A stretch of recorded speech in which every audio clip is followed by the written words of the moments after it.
So greetings and thank you to all who have joined us today. I am Leanne Ferguson, the Executive Director of the Southern Gerontological Society. And on behalf of both the Southern Gerontological Society and the CareWork Network, I'm thrilled to welcome you to today's webinar titled Women's Rights, Carework and Policy During COVID-19.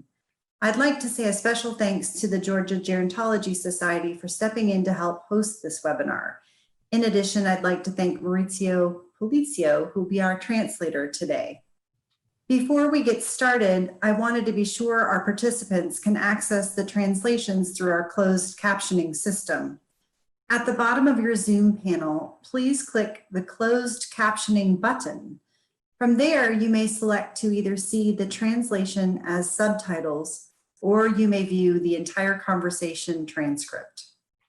If you have any questions, we will have a question and answer period after the presentations. Please be sure to type your chat questions in the chat pod and we will work to address them. With nearly 200 registered attendees, we may not be able to get to all of the questions, but we will certainly try. And lastly, many of our panelists are in areas where they may be experiencing high winds or inclement weather. While we hope for no interruptions, we do ask for your patience. We will be recording this webinar, and once converted to video, we will have the links to access the presentation available on both the CareWork Network Response.com or the Southern Gerontological Society.org. Thank you for joining us today, and I'll now ask Dr. Jen Craft Morgan to introduce the webinar and our special guest presenters. Maurizio, do you want to say the instructions for closed captioning quick in case? Sure. Bueno, hablaré en español para dar las instrucciones sobre cómo activar los subtítulos. Entonces, por favor, para todos, en la parte de abajo hay una opción para activar los subtítulos. Puedes activar los subtítulos o leer toda la discusión, toda la conversación, todo lo que se ha hablado en el webinar. En más o more en inglés, después de reacciones, dice activar subtítulos. Bienvenidos a todos y muchas gracias por su participación. Damos la palabra a Jennifer Craft Morgan, quien va a presentar a nuestras panelistas. Gracias, Maurizio. So it's really exciting to be here today to do this webinar on behalf of the CareWork Network and in co-sponsorship with SGS and GGS, Women's Rights, Carework, and Policy During COVID-19. We are a relatively informal organization of scholars and friends that are interested in care. Our new venture is CareWork Network Response.com. So it's a web hub and has lots of good information. So we encourage you all to join us there. We will have a blog that features what comes out of this webinar in a few weeks. So we invite you to take a look at that afterwards. But let's get to the meat of the show and let Dr. Maria Nieves Rico and Dr. Nancy Fulbray share their wisdom with us. So first, Nieves. Well, first of all, thank you for the CareWork Network. Y quiero, como voy a hablar en español, en castellano, quiero agradecer en particular la invitación a participar de este webinar a las colegas, las amigas. Quiero decirles que es un honor para mí compartir con Nancy Fulbray en esta conversación y quiero agradecer a Flavia Marco, miembro de la red de cuidados que ha sido una mediadora espectacular para que yo pueda participar. En realidad, bueno, yo les quiero hablar, ojalá en los 15 minutos que tengo asignado, sobre, en América Latina, el cuidado en un contexto de la sindemia y la amenaza que de ello hay para los derechos de las mujeres. Me parece, next slide please. La siguiente. Me parece muy importante, en primer lugar, para nosotras, desde el pensamiento de América Latina, ponernos en contexto. O sea, la pandemia, la crisis sanitaria, la crisis del COVID-19 llega a nuestra región, llega al mundo, pero también llega a nuestra región en un momento histórico muy particular, donde se puede observar el agotamiento de los recursos naturales, se observa una crisis climática acompañada del cambio climático. También tenemos una desconfianza hacia los partidos políticos, hacia los sistemas políticos, y en algunos países de la región, inclusive algunos retrocesos en los avances democráticos que habíamos tenido en las últimas décadas. Indudablemente este contexto no es menor para nosotras pensar la pandemia del COVID y los derechos de las mujeres, porque por ejemplo, en algunos países donde tenemos que hay gobiernos más conservadores, el caso concreto yo creo que es del Uruguay, donde habíamos avanzado muchísimo con el Sistema Nacional de Cuidados como política pública que se hacía cargo del cuidado en el país, pero también de preservar los derechos de las mujeres cuidadoras y la igualdad de género, y vemos hoy en día retrocesos. Por eso, para nosotros, ya digo, es muy importante entender el contexto donde se instala la pandemia. También recordar que para agosto del 2020, de este año, América Latina es la región del mundo que registra más muertes por habitante por COVID-19. Según datos de las Naciones Unidas, de la CEPAL en particular, se estima que para finales del 2020 tendremos el mismo Producto Interno Bruto que en el 2010.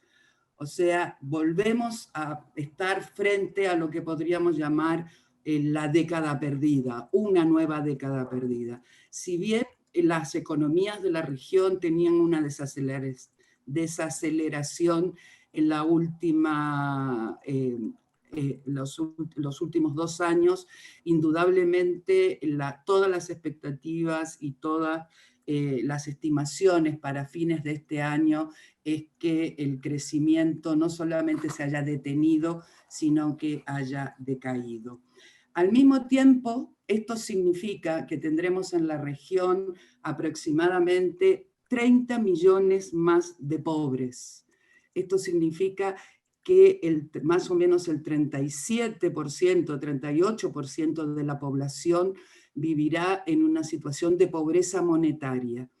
Y si aparte de la pobreza monetaria le sumamos a aquellas mediciones que tienen que ver con la pobreza multidimensional, o sea, con indicadores como la falta de acceso al agua potable, a la vivienda, etcétera, vamos a ver que no solamente hay estimaciones en que van a aumentar las personas que están bajo situación de pobreza multidimensional, sino que también los efectos de la pandemia se van a poder observar ahí. Va a aumentar lo que conocemos como el índice de feminidad de la pobreza, que ya estaba sobre 100. O sea, que hay un porcentaje mayor de mujeres que de varones en los hogares de situación que se encuentran en una situación de pobreza monetaria. Pero al mismo tiempo que vemos esto que pasa con la economía monetaria, también la economía no monetaria, o sea, esa economía del cuidado, la economía que se desarrolla fundamentalmente al interior de los hogares, seguirá siendo sobredemandada, seguirá siendo exprimida inclusive para subvencionar todos los déficits que la economía tradicional y la economía monetaria está teniendo. Se prevé también que se va a incrementar y profundizar el gap, la brecha de ingresos y la brecha distributiva. O sea, si nuestro Gini ya era malo, o sea, el indicador de Gini, el índice de Gini, porque América Latina ya sabemos que es una de las regiones, si no es la región más desigual del mundo, estaremos en una situación aún más complicada. La recuperación de los sectores económicos va a ser muy lenta. Lo que hemos visto hasta el momento es el aumento del desempleo, lo que indudablemente va a afectar también a la generación de empleo, y hay que tener muchísimo cuidado porque en este último mes, donde vemos la recuperación de algunas economías, como es el caso de la de Chile, los empleos que se generan son empleos de mala calidad, empleos en el sector informal de la economía y empleos sin protección social y sin seguridad social. No debemos olvidar el dato que el 80% de las mujeres trabajadoras de la región están insertas en el mercado informal de la economía. Al mismo tiempo, ya les decía, la economía no monetaria y de cuidado seguirá siendo sobredemandada, y esto significa que aumentará el aporte del trabajo no remunerado al bienestar y al desarrollo de los países. Con algunas mediciones que hay en algunos países, tenemos que el trabajo doméstico no remunerado y de cuidado significa o implica aproximadamente entre el 14 y el 22% del Producto Interno Bruto de los países. La última medición que hay es una realizada en Argentina, hace apenas un mes y algo, 2 meses, donde se identifica que el aporte del trabajo doméstico no remunerado representa el más o menos en torno al 16% del Producto Interno Bruto, y esto es superar a la industria y superar al comercio, lo que representan ambos ámbitos o sectores a la economía del país. Y con esta especie de contexto es aquí donde la pandemia, la crisis del COVID-19 se instala entonces en un escenario de desigualdades estructurales, pero viene a fortalecer y a generar mayores asimetrías, mayores brechas en la población. Y por lo tanto, los desafíos van mucho más allá de que superar la actual crisis sanitaria. La próxima slide, por favor, la siguiente. Nos parecía... The next slide. Ok.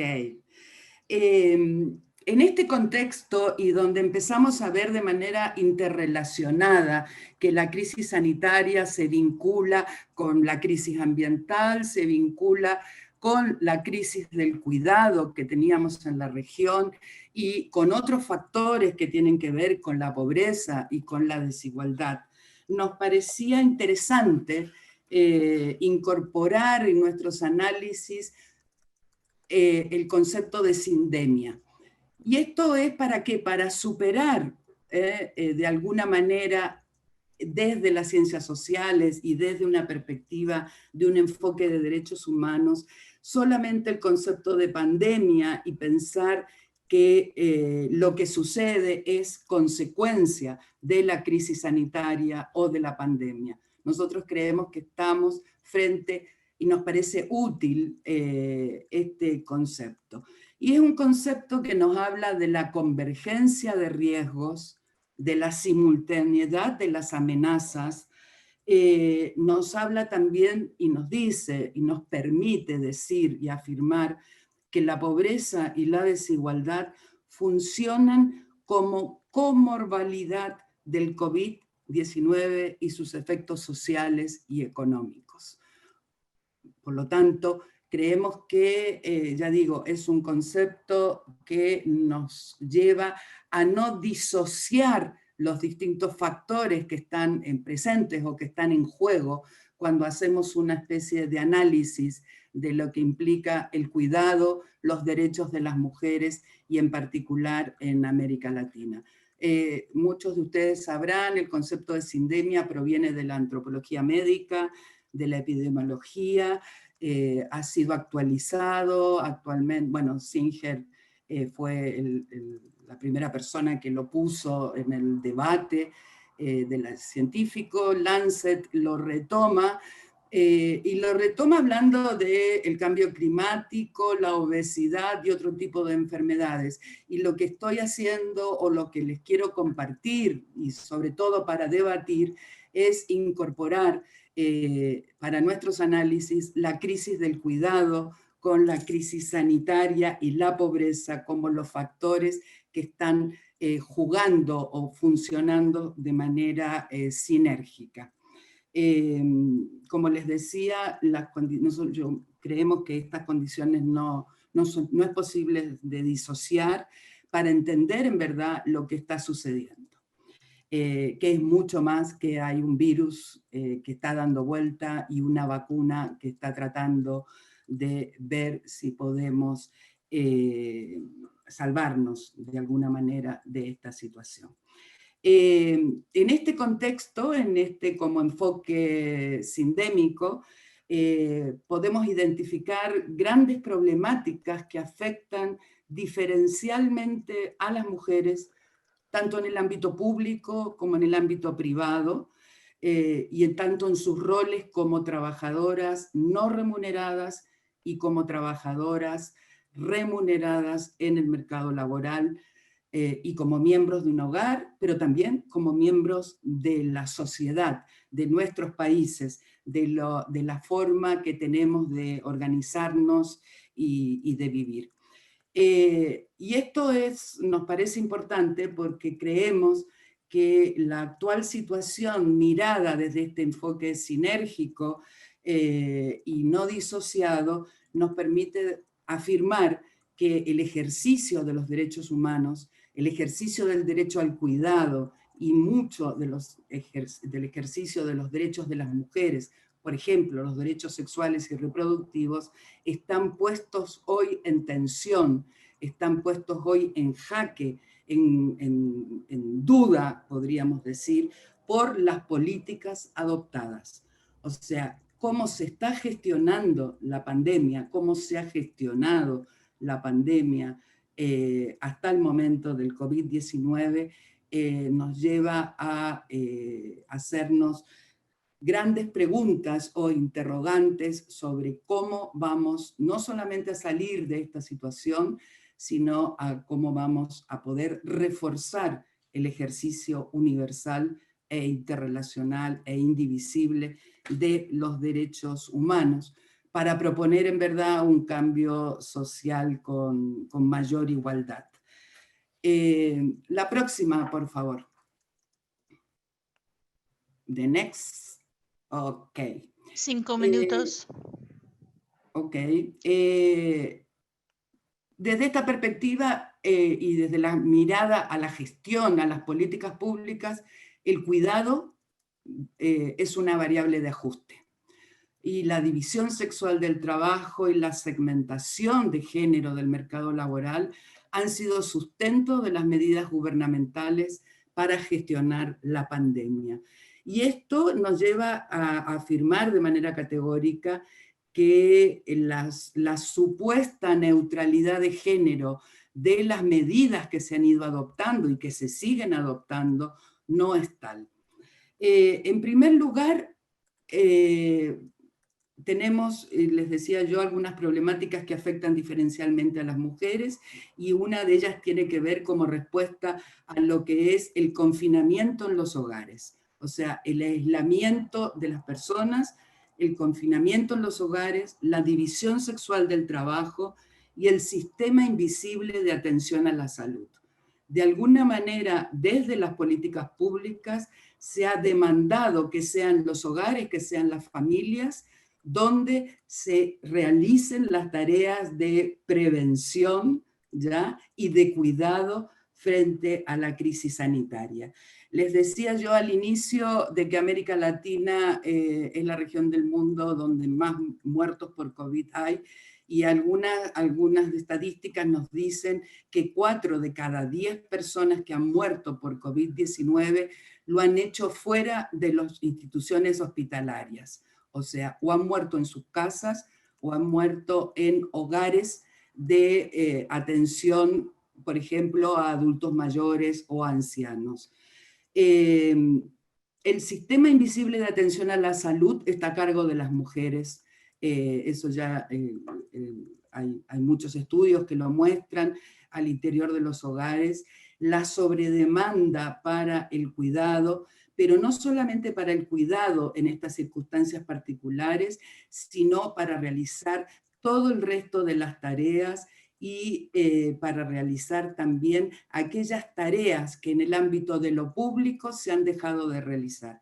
No olvidemos que para marzo de este año, casi 120 millones de niñas y niños no asistían a las escuelas, porque las escuelas fueron cerradas y eran al interior de los hogares cuando se instaló la educación online o en línea. Son fundamentalmente las madres, las hermanas mayores, las mujeres, las encargadas de hacer el seguimiento de la educación de los niños en el hogar. Quisiera no olvidar el tema de la salud mental y lo que eso significa para las mujeres en términos de sobredemanda, de estrés, y aparte para desarrollar una cantidad de habilidades y competencias que no necesariamente se tienen. Y si a esto le sumamos la brecha digital, o sea que no todos los hogares tienen acceso a computadores, a webs, etcétera, las dificultades son aún mayores. Y son las mujeres y el cuidado lo que es la variable de ajuste para estas decisiones. Por el otro lado, les hablaba yo antes del trabajo informal, que ustedes saben que caracteriza a América Latina, aproximadamente el 45% del trabajo es informal, y entre ello un trabajo en particular que se caracteriza por su informalidad es el trabajo doméstico remunerado, o sea, las trabajadoras domésticas. Las trabajadoras que van a los hogares y que han quedado, primero, han mostrado la gran vulnerabilidad de este trabajo, han mostrado la falta de sistemas de seguridad y de protección social, e inclusive tenemos caso anecdótico, pero es el caso de una familia que esconde a su trabajadora doméstica en el baúl de su auto para poder ingresarla en el condominio y que no lo acusen o nadie pueda decir de que estaba ingresando personas. Por el otro lado, tenemos la composición feminizada de los sistemas de salud. El 75% de las trabajadoras y los trabajadores del sector salud, médicos, enfermeras, aseadoras, acompañantes y demás, son mujeres. Por lo tanto, las mujeres están más expuestas a los contagios, eventuales contagios, tienen jornadas laborales sumamente extensas, y esas mujeres que están hoy trabajando y cuidando en el ámbito de lo público para prevenir el COVID, tienen en sus casas la imposibilidad de tener esos cuidados para sus hijos o hijas que no están yendo al colegio y que están ahí.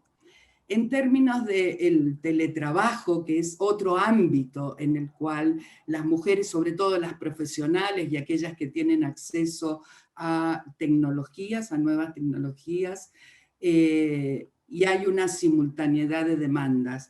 Esto ha llevado a que algunos países de la región regulen el teletrabajo. Por ejemplo, en un caso que me parece a destacar es el caso de Argentina, donde se regula el teletrabajo teniendo en cuenta el cuidado y el derecho a desconectarse, porque las jornadas laborales al interior de los hogares, con el teletrabajo, el cuidado, en la cocina, la limpieza, etcétera, y en una situación de confinamiento o aislamiento o de no contacto físico, ha llevado o lleva o conduce a que muchas mujeres no solamente tengan, si hoy haríamos una encuesta del uso del tiempo, teniendo en cuenta las consideraciones de la pandemia, creo que subirían todas nuestras estadísticas en cuanto al tiempo que las mujeres asignan a los distintos tipos de trabajo. Y finalmente decir que la violencia y el femicidio nunca estuvieron en cuarentena. No solamente nunca estuvieron en cuarentena, sino que precisamente por el confinamiento en los hogares pueden haber tenido factores que desencadenaran violencia de género al interior de los hogares e inclusive feminicidio. En el caso concreto, por ejemplo, de México, según el Servicio Nacional de Seguridad, o sea, un dato oficial del país, hasta agosto del 2020 hubo 640 más o menos femicidios, lo que significa 3 por día, y estos son datos oficiales, porque los datos extraoficiales nos hablan de más de 1.500 femicidios a agosto del 2020. Y no podemos dejar de decirlo, porque no solamente las mujeres también están muriendo o se están contagiando por el COVID-19, sino que también siguen muriendo y siguen siendo víctimas de violencia de género, o sea, por el sistema que nos une. La próxima, la última, y ya termino, Jennifer. Next one. Se habla mucho de volver a la normalidad, y la verdad es que... Nieves, your time is almost up. Ok.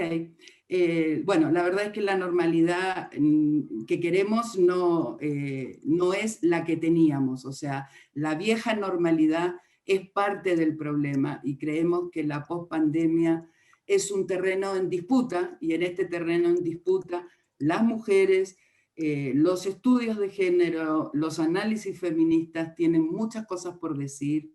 Hay algunas que yo puse en este slide, en este PowerPoint, pero sí me parece muy importante el fortalecimiento del derecho al cuidado. Muchísimas gracias.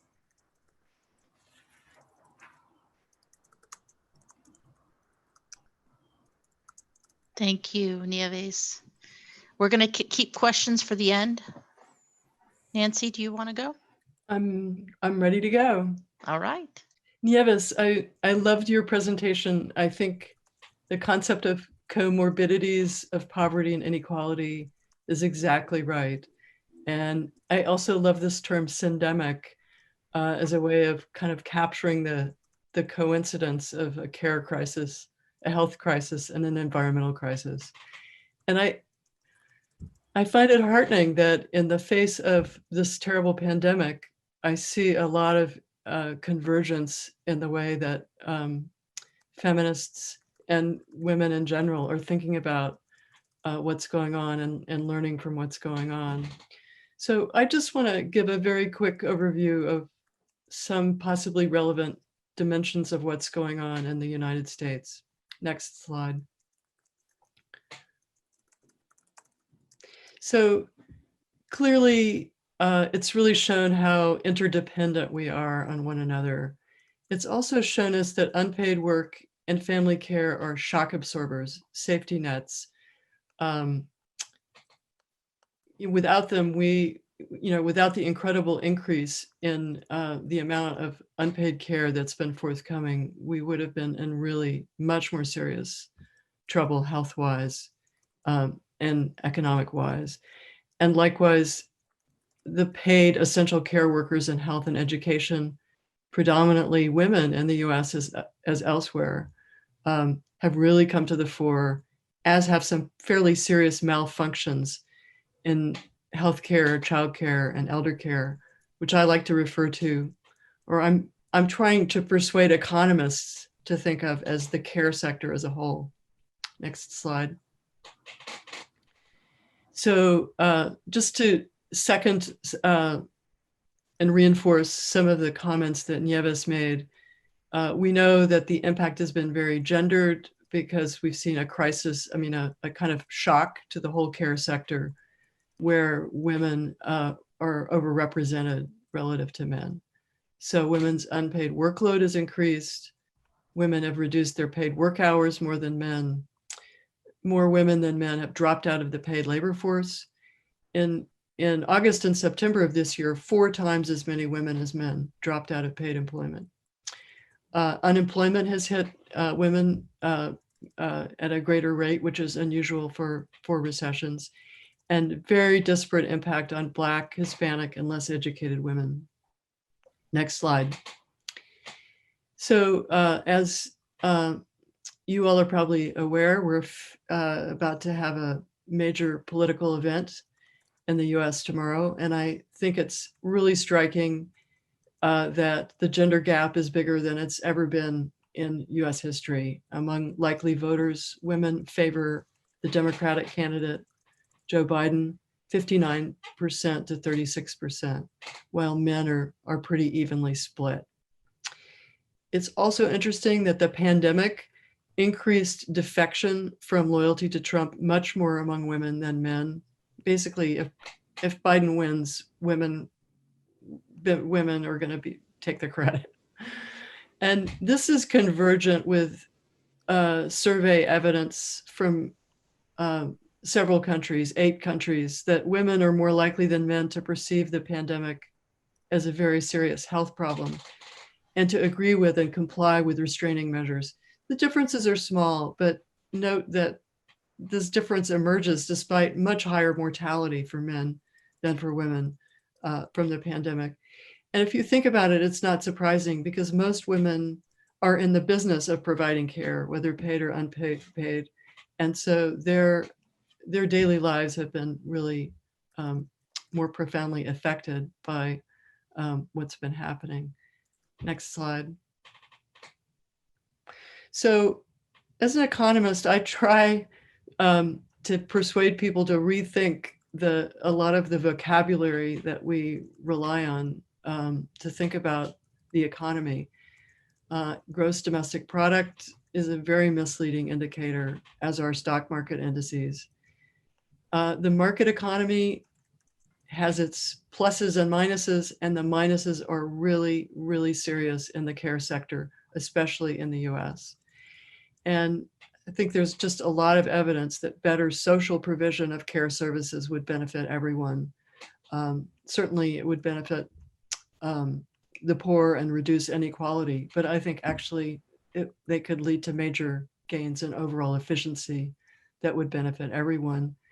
But what we're seeing, especially here in the US, is a lot of distributional conflict over public services and public provision that's shaped by very intersectional forces, not just gender, but also race, ethnicity, class, and citizenship.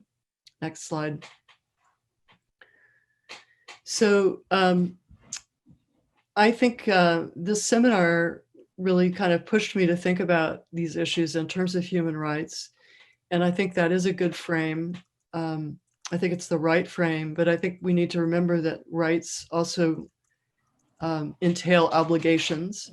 And I don't think we should shy away from the language of obligation and responsibility along with the language of rights. I think we all have a right to a safe and healthy environment.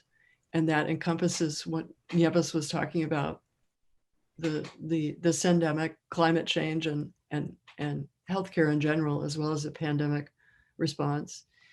I think we need to push for a right to public support for paid and unpaid care of children, people with disabilities, and the frail or dependent elderly. And more broadly, the right to fully develop our own human capabilities and those of others.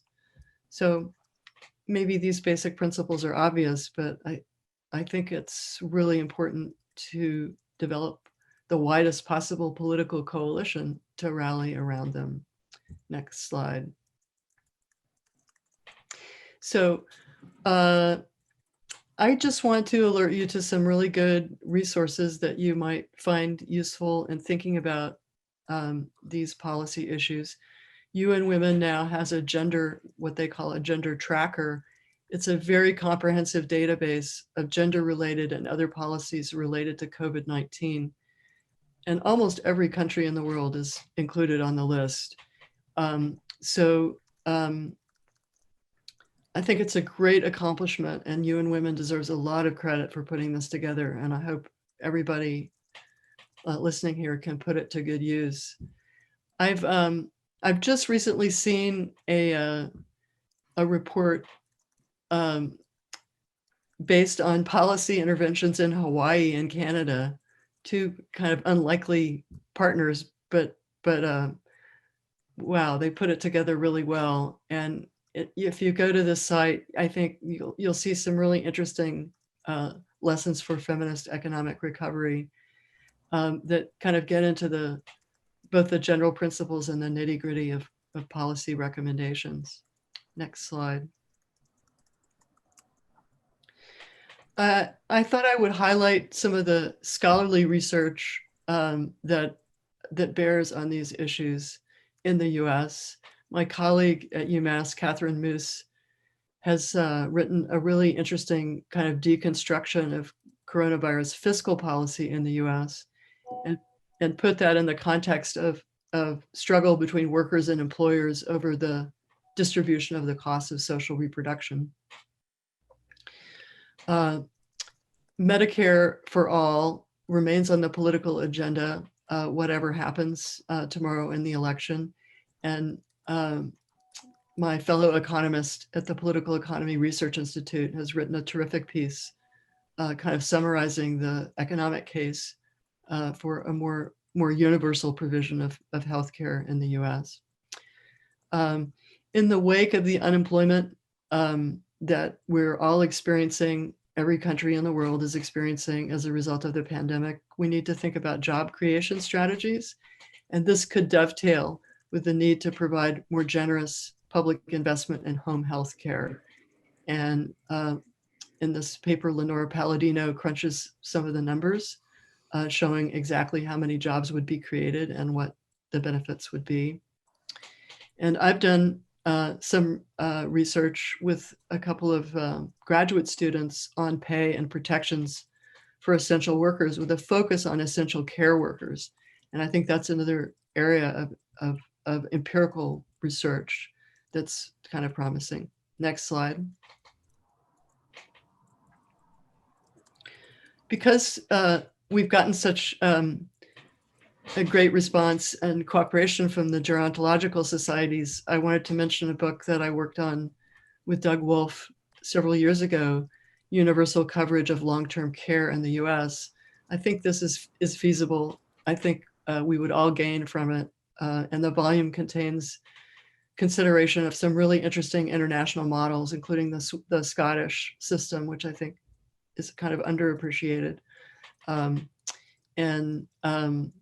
Again, just really good economic analysis to try to make economists and policymakers pay attention. Next slide. The current issue of the American Prospect, which is a, kind of left of center magazine in the US, has a really terrific issue on care policies, including paid family leave. A lot of the activists who've played the most prominent role in kind of bringing these issues to public attention are represented here. And there's also a great video that you can watch of the participants articulating their particular, their policies. So also really great for classroom use, I think. So I wanted to mention that. And then I think I have one more slide. Ai-jen Poo, who's the director of the National Domestic Workers Alliance and the co-director of Caring Across Generations, has really been in the forefront of efforts to reach a broad audience in the US with specific legislative proposals. And there's an interview with her in Time, the latest Time magazine. The pandemic has shown what happens when we don't support families. So here are 3 things the next Congress should do. And I feel really inspired by the work that activists have done to put this on the political agenda. I hope we can make it a more international effort, and really look forward to any comments or questions that people have. Thank you very much.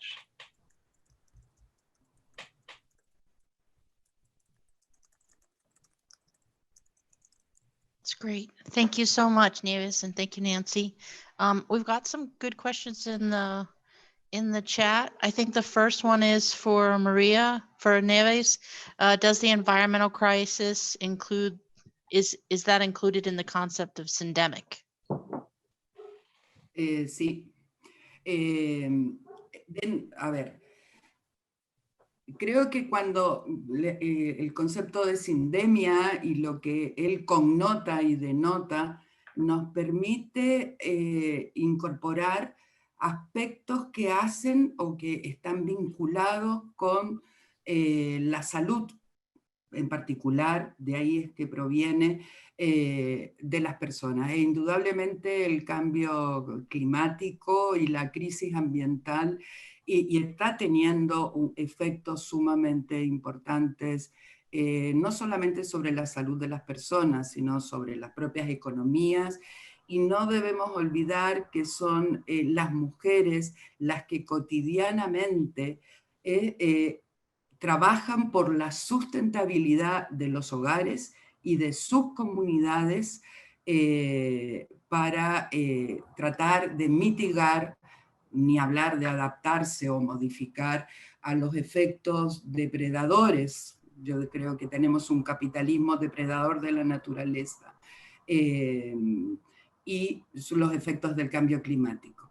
Eso lo podemos ver nosotras claramente en la región con las llamadas zonas de sacrificio, pero fundamentalmente lo podemos ver con la gran cantidad de mujeres defensoras del medio ambiente que están con su activismo y con su liderazgo llamando la atención, sobre todo para aquellas poblaciones en situación de pobreza.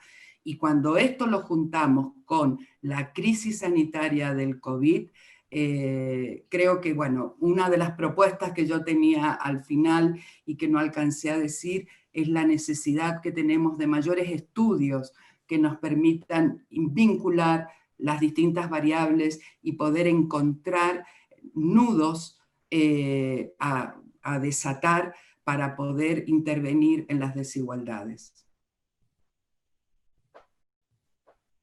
Thank you. I'm letting Maurizio catch up here for a second. He's got fast fingers, but not quite as fast as you. That was great. Thank you so much. Nancy, did you want to respond to that, or do you want to take another question? I'll take another. Tracy Levy says, love the term, but not the reality of the she session. Where does that originate from?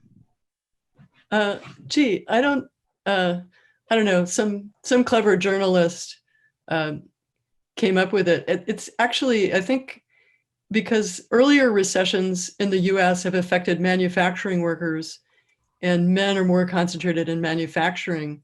So they've been referred to as he sessions, right? So she session highlights the contrast with earlier. There's a question from Flavia. Maurizio, do you mind saying the question from Flavia? Yes. So I don't butcher the Spanish. Okay, ready.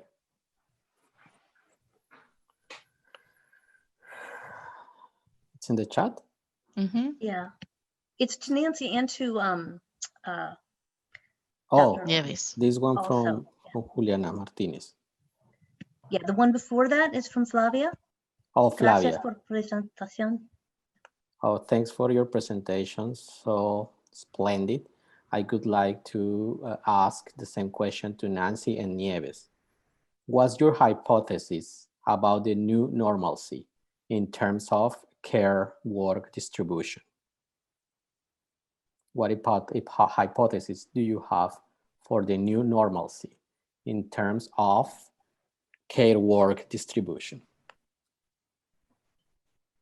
Does that mean what it should be, or I'm not quite sure. I don't quite understand the question. Quizás si Flavia está por ahí para Avi, do you aclarar. want to unmute? Flavia.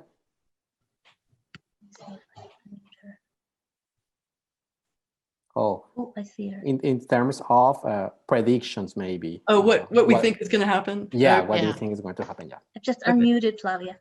Yeah, Okay, got it. okay, I can talk now. ¿Cuáles son sus hipótesis para la nueva normalidad? ¿Qué escenarios se plantean? Porque hay como dos escenarios. Hay uno muy optimista que dice que ahora como los hombres han estado encerrados, están participando más del cuidado no remunerado. Y como que está cogiendo mucha fuerza, está que no deja de ser una hipótesis o una apreciación personal. Right. Y por otro lado, y se apoyan también en que hay un mayor reconocimiento del cuidado porque lo que antes era invisible, con esta nueva crisis en la pandemia se ha visibilizado. Por otro lado, tenemos una posición súper pesimista que también tienen que apoyarse. Por ejemplo, en Bolivia, los presupuestos ya magros que habían del cuidado han sido cercenados para cubrir la emergencia del COVID, ¿no? Principalmente en primera infancia. Entonces dice que vamos a tener una nueva normalidad, entre comillas, con unos términos mucho peores que los que ya teníamos de distribución del cuidado adentro de las familias, no pagado, etcétera, todo lo que sabemos. Entonces, ¿qué escenario plantean ustedes? ¿Cuál es su hipótesis para esta nueva normalidad? Shall I go, Nieves, or do you want to go? Well, a ver, yo creo que estamos ante un desenlace incierto. O sea, creo que como lo que tú dices, Flavia, es verdad, son hipótesis, ¿no? O sea, no sabemos bien para dónde vamos a ir, y sobre todo cuando estamos viendo, por ejemplo, en el caso de Europa, que tomó una cantidad de medidas y ahora hay un recrudecimiento, una segunda ola, tercera ola, etcétera, de contagios y de muertes por COVID-19. Lo que yo no sé qué es lo que vendrá, pero lo que sí estoy segura es que la normalidad es parte del problema, lo que llamábamos normalidad antes. No creo que necesariamente, y por generación espontánea y por una experiencia que se haya tenido al interior de los hogares entre varones y mujeres, a lo mejor de nueva redistribución de algunas tareas, eso necesariamente modifique la organización social del cuidado. Y ahí es no solamente entre varones y mujeres, sino entre Estado, mercado, familias, o sea, y comunidad. Y creo que en esa, al mirar la organización social del cuidado y al mirar las políticas que en este momento se están implementando, nos damos cuenta que si bien los mensajes son cuídense, autocuidarse, cuidar a otros, en realidad el cuidado como lo entendemos desde la economía feminista, desde los estudios de género, está en un clamoroso silencio. Entonces, yo no sé muy bien qué es lo que vendrá, estoy segura que es bastante incierto, pero, y por lo tanto creo que es un momento donde nosotras tenemos que tomar la palabra, donde una agenda feminista, transformadora, tiene que ser impulsada, donde este webinar no solamente lo compartamos las convencidas, sino que tenemos que hacer incidencia de políticas públicas y tenemos que, así como las mujeres, por lo menos en América Latina, han estado en las calles, ¿no es cierto?, demandando sus derechos, sea también el cuidado uno de los temas, y el cuidar en igualdad, ¿no? Uno de los temas que esté en las calles junto con las chicas jóvenes cuando salen y cuando salimos a decir el Estado es violador, por ejemplo. Yeah, I completely agree with Nieves. And Flavia, I think you did a really good job of describing the two countervailing forces that are at work. I have to say, I may have a more informed opinion of the future in the US after tomorrow. But I think it doesn't really matter whether we're optimistic or pessimistic, because either way, our agenda is the same, right? We have to push for what we think is right, whether we're optimistic or pessimistic. So I don't think we should spend too much time trying to predict. I think we just need to stay balanced in our consideration of what we might be able to do to tip it in the right direction. Maurizio, I sent one to you in the chat. Can you read the one that I sent to you in the chat? From Ana Lucía Fernández. Sí. Okay. Quisiera saber sus apreciaciones sobre cómo o cuáles estrategias son necesarias para convencer a los tomadores de decisiones a nivel gubernamental de que la economía de los cuidados es una salida a la crisis económica y sanitaria. So, in your opinion, from your standpoint, which strategies are needed to convince, to persuade the policy makers at the governmental level that economy of care work is a feasible exit to the economic crisis and the sanitary crisis? Nancy? I think we need to just build a really strong case that everyone would benefit, that this is a public, care work is creating a public good that is, has the potential to make everything in the economy work better. And that we really need to look past and beyond the kind of distributional conflict that is undermining our ability to cooperate in care provision. And I think that means thinking about both the general perspective and language that we use, and also articulating very, very specific policies. And I think we need a portfolio, basically, of strategies and policies. I don't think there's one single magic bullet. We need to think of everything and put it all together as best we can. Maurizio, we put two more questions in the chat. One from So- Sandra and one from Juliana. Juliana. Okay, I see from Sandra Fornieves. Sí. Mujeres migrantes, mujeres de las que realizan trabajo doméstico remunerado. ¿Cómo podrían ser ellas incluidas en políticas públicas del cuidado? So for migrant women, much of them who are performing domestic work, paid domestic work, how can they be included in public policies of care work? Bueno, a ver, yo creo que así como le damos una mirada interseccional a los distintos fenómenos, a las distintas problemáticas, indudablemente el de las trabajadoras domésticas migrantes requiere un foco especial. En el caso concreto, por ejemplo, de las trabajadoras domésticas bolivianas en Chile, sucedió que la mayoría de ellas en el norte de Chile, ¿no? Sucedió de que perdieron sus trabajos, no tenían sistemas de seguridad social o de protección social, como son trabajadoras temporales, o sea que trabajan, por ejemplo, en Iquique o en Antofagasta, 3 o 4 meses y luego regresan a su ciudad en Bolivia, tampoco tienen vivienda, no tienen una red que las pueda sostener ante cualquier amenaza o riesgo. Llega el COVID, llega el confinamiento, llega la distancia social, llega el desempleo, y entonces muchas de ellas, yo diría que la mayoría, dice voy a volver a mi país, ¿no es cierto? A mi hogar, a mi familia, a mi ciudad. Y resulta que Bolivia había cerrado las fronteras, y Chile también. Y por lo tanto son mujeres trabajadoras domésticas migrantes que quedan en el territorio de la nada. Por un lado en la ilegalidad, porque también muchas veces tienen permisos de trabajo temporarios.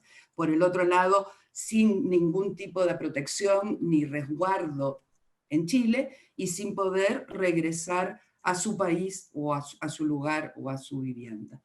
Creo que ese ejemplo, que Sandra conoce muy bien y sabe muy bien de él, es un ejemplo que nos permite pensar de otra manera, o sea, sobre todo darnos cuenta de la necesidad que tenemos de ir focalizando, de ir conociendo cada vez más la situación. Las cadenas globales de cuidado, bueno, entre Europa y América Latina ya sabemos cómo están instaladas, pero también existen al interior de los países latinoamericanos en términos de la migración transfronteriza. Y indudablemente ahí hay políticas dirigidas hacia el trabajo doméstico y políticas dirigidas hacia los migrantes, en cuanto a que cualquier persona que viva, que habite en un país, más allá de su calidad de ciudadanía, debería tener la protección social, la protección en salud y los derechos de ciudadanía que le permitan estar en ese país, más allá de su calidad de migrante o no, con bienestar y con derechos en igualdad. Nancy, would you like to respond, or we'll go to the last question? Well, I'll just say that I think in the US, the only kind of positive thing that has happened in this area is the Domestic Workers United, which is not exactly a trade union, but which has been very successful in some local areas in improving rights and conditions for domestic workers. And I think we need to celebrate even very small successes in that arena. Maurizio, do you want to take Juliana's question as the last one? Juliana, Juliana? Juliana's question, Nieves. El punto de partida que planteas no es muy optimista. ¿Con qué actores y alianzas contamos para enfrentar la sindemia, abordando la crisis de los cuidados con más y no con menos corresponsabilidad en los cuidados? So, although the starting point is not pretty optimistic, with whom or which actors or alliances we count to face the syndemic, addressing the crisis of care work with more or less co-responsibilities? A ver, Juliana, y para todas y todos los que estamos compartiendo esta conversación, yo no quisiera quedar como la pesimista, pero porque en general soy optimista, porque creo en el cambio social y creo en la posibilidad de cambio. Y yo creo que uno de los caminos es lo que tú estás en tu pregunta, que tiene que ver con generar alianzas y con generar alianzas con otros actores sociales, los que más allá de los que tradicionalmente han estado más o menos cerca de la problemática del cuidado. Evidentemente no lo vamos a hacer solas, no, es un cambio, el modificar la organización social del cuidado con mayor corresponsabilidad es una tarea que si solo nos la ponemos las mujeres o las feministas arriba de nuestras espaldas, nos va a doblar, porque no lo podemos hacer solas, pero sí creo que hay mucho por hacer, hay mucho por avanzar, y insisto, soy optimista con la generación de las alianzas, con traer a nuevos actores al entendimiento de que esto es mejor para todos, y al mismo tiempo tengo grandes esperanzas en las jóvenes, en esas chicas que están en las calles con sus pañuelos verdes en la muñeca o en el cuello. Más que nada, la mirada más que pesimista es una mirada preocupada, ¿ya? Y no dejar que nos convenzan de que volver a la nueva normalidad es lo que queremos cuando esa normalidad es igual a la que había antes. Nancy, any final words? Well, I would just add one thing to that I think there's been a lot of focus in care work on low-wage care jobs in childcare and elder care. And I understand that, and I agree that's a priority. But I also think that there's a lot of potential for alliances with kind of middle-class, better-paid occupations like teachers and nurses, because they are also, yes, they're better paid, they have more economic security, but they too are paying a wage penalty if you look at their earnings, controlling for their education. And I think that's an example of a potential for creating kind of a care, having a sectoral labor strategy, saying the care sector as a whole, it really needs to be reformed, not just childcare and elder care. And I think in that way, also, we want to bring in everybody who's doing unpaid work, who's also part of that sector. And that includes a lot of women who aren't in the paid labor force. And it also includes a lot of men who are increasingly participating in care work. So I think that I do think there's potential. I mean, I think that there's a set of common interests there that we can build on. That's a great place to end. Thank you so much, Nancy. Thank you, Nieves. Thank you, everybody, for spending some time with us today. We really appreciate it. And please visit us at careworknetworkresponds.com, and we'll have a follow-up blog post. Thank you so much. Thank you for getting things organized. Happy to do it. Muchísimas gracias. Gracias.